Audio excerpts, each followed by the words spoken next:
তো গাইস, কি অবস্থা সবার? আশা করি সবাই ভালো আছো। আজকে তোমাদের জন্য থাকছে একটি নতুন ব্লগ। তো প্রথমে চলে যাচ্ছি আমরা বাসার নিচে, এখান থেকে একটু হেঁটে তারপরে একটা গাড়ি করে নিয়ে চলে যাচ্ছি টাং রোড থেকে আমরা যাব ফেনী দিঘির পাড়। আজকে যেহেতু শুক্রবার, এই সময়টা এনজয় করার জন্য আমরা চলে যাব ফেনী দিঘির পাড়। তো ভাবলাম বাসায় শুয়ে না থেকে এই সময়টা এনজয় করলে মনটা ফ্রেশ হয়।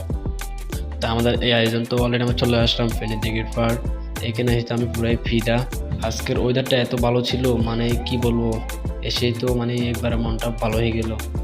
আসার সময় ভাবলাম ওয়েদার কি ভালো থাকবে না থাকবে না, কিন্তু এসে তো আমি পুরাই ফিদা। দেখো কত সুন্দর, আজকে ঝর্ণাটাও বেশ ভালোই মানিয়েছে, মানে মোটামুটি খুবই ভালো লাগছে এখানে এসে। যদিও সময়টা আমরা একাই পার করলাম, কেউ নেই সাথে, তাও কিন্তু সময়টা এনজয় করলাম। আসলে লাইফে কিছু কিছু সময় এনজয় করা উচিত।